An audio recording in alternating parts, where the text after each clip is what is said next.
Bismillahirrahmanirrahim. Assalamualaikum warahmatullahi wabarakatuh. Salam sejahtera untuk kita sekalian.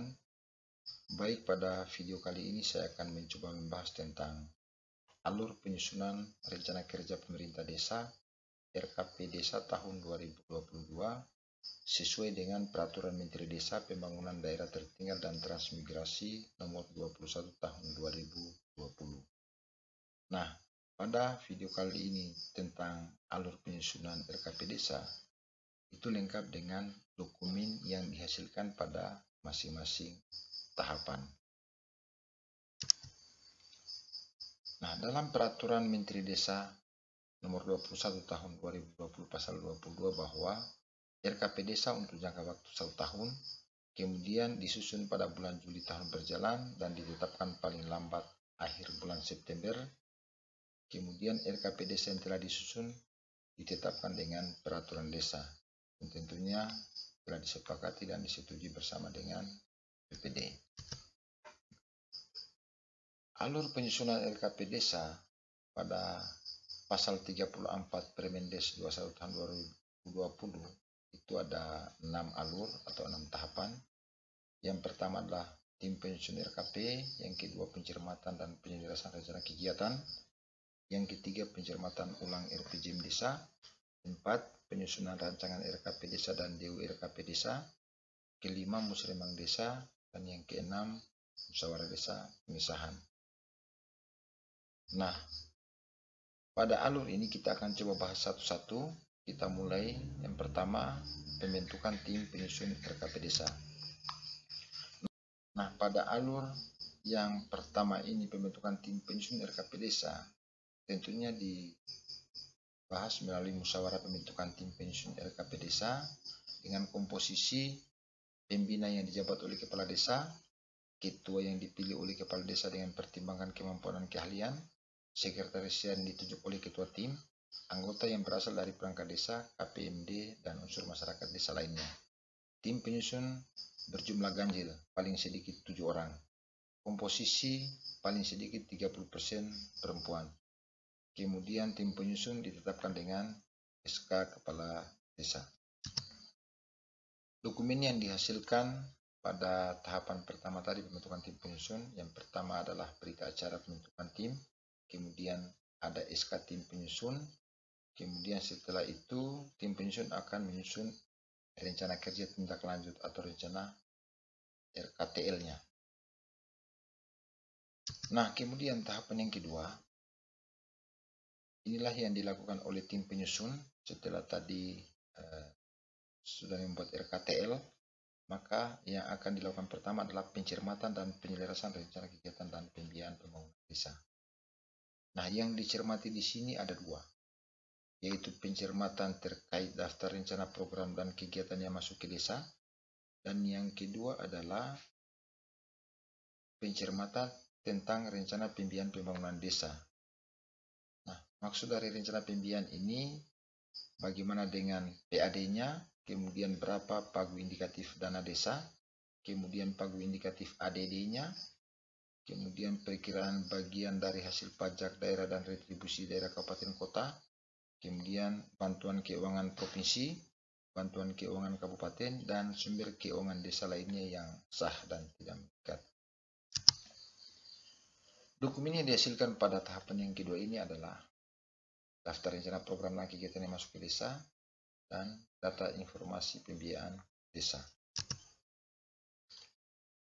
Selanjutnya tahapan yang ketiga adalah pencermatan ulang RPJM Des. Pencermatan ulang RPJM Des ini dilakukan dengan cara mencermati arah kebijakan perencanaan pembangunan, mencermati skala prioritas rencana kegiatan pembangunan, kemudian mencermati hasil evaluasi laju pencapaian SDGs desa, mencermati daftar usulan masyarakat desa untuk pencapaian SDGs, kemudian mencermati rencana kerjasama antar desa atau kerjasama dengan pihak ketiga dalam upaya pencapaian SDGs desa. Pencermatan ulang RPJM Des memuat data dan informasi mengenai daftar prioritas usulan rencana program, daftar usulan masyarakat desa yang dipilih berdasarkan tujuan SDGs desa, daftar rencana kerjasama antar desa, dan daftar rencana kerjasama dengan pihak ketiga. Dokumen yang dihasilkan pada tahapan pencermatan ulang RPJM Des ini atau tahapan ketiga adalah Pertama, daftar prioritas usulan rencana program. Daftar usulan masyarakat dipilah berdasarkan SDGs desa. Kemudian daftar kerjasama desa dan daftar kerjasama dengan pihak ketiga. Alur yang keempat adalah penyusunan rancangan RKP dan DURKP. Nah, setelah tadi kita mencermati ulang RPJM desa yang alur ketiga tadi, maka kita masuk pada penyusunan rancangan RKP desa dan DURKP desa.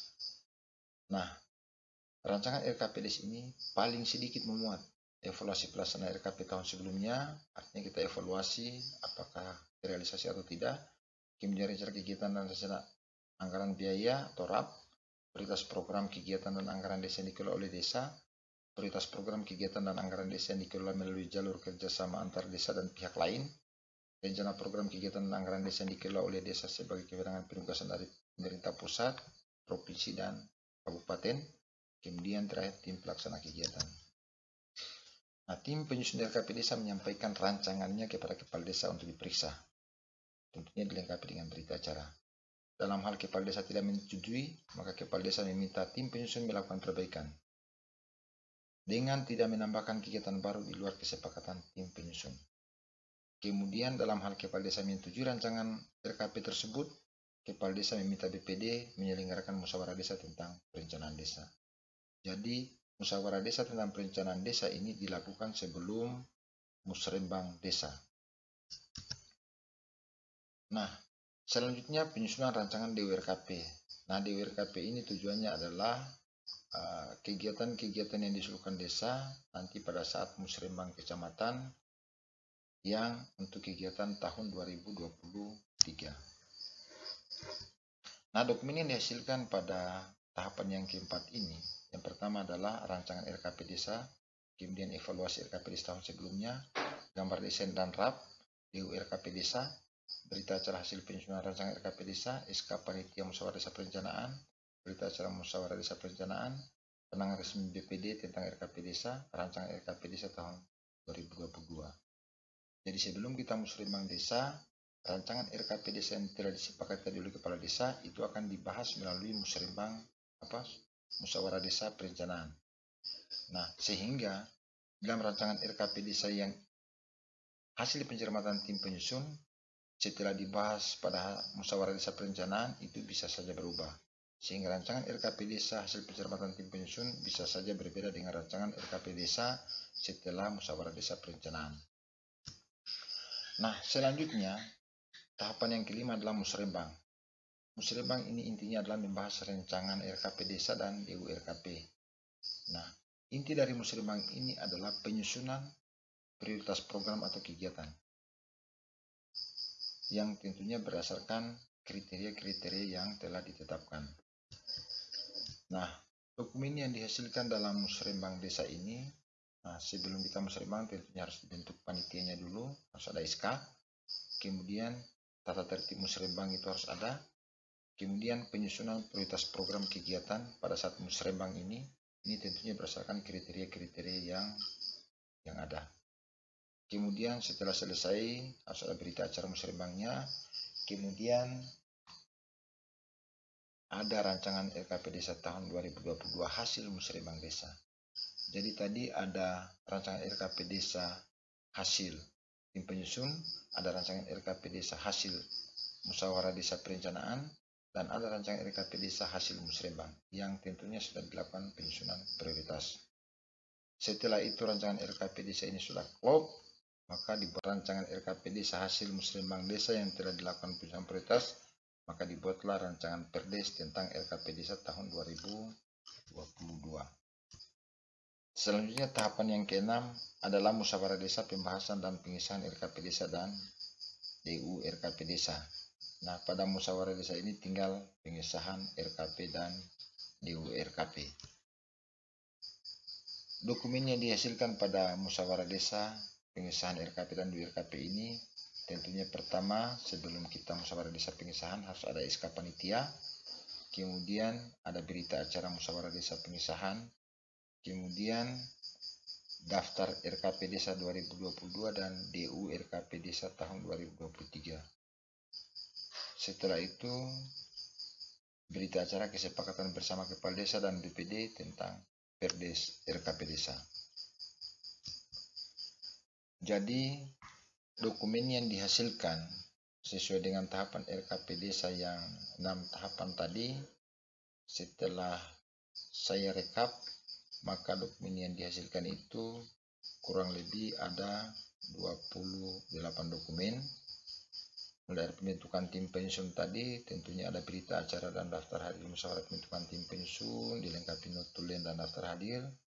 Kemudian ada SK tim penyusun, ada RKTL tim penyusun. Setelah itu tim penyusun akan melakukan pencermatan terkait dengan RPJMDes, yaitu daftar rencana program dan kegiatan yang masuk ke desa, data dan informasi tentang rencana pembangunan desa. Selanjutnya sampai yang terakhir adalah berita acara kesepakatan bersama Kepala Desa BPD tentang Perdes RKP Des tahun 2022. Nah, terkait dengan dokumen yang dihasilkan ini adalah menjadi lampiran dalam dokumen RKP Desa. Tentunya terkait dengan itu, pada video berikutnya saya akan mencoba mengupas tuntas tentang contoh dokumen RKP Desa tahun 2022 sesuai dengan Permendes nomor 21 tahun 2020, mulai dari cover sampai kepada lampiran yang ke-28 ini. Saya kira demikian. Saya akhiri. Wassalamualaikum warahmatullahi wabarakatuh. Salam sejahtera untuk kita semua. Salam berdesa.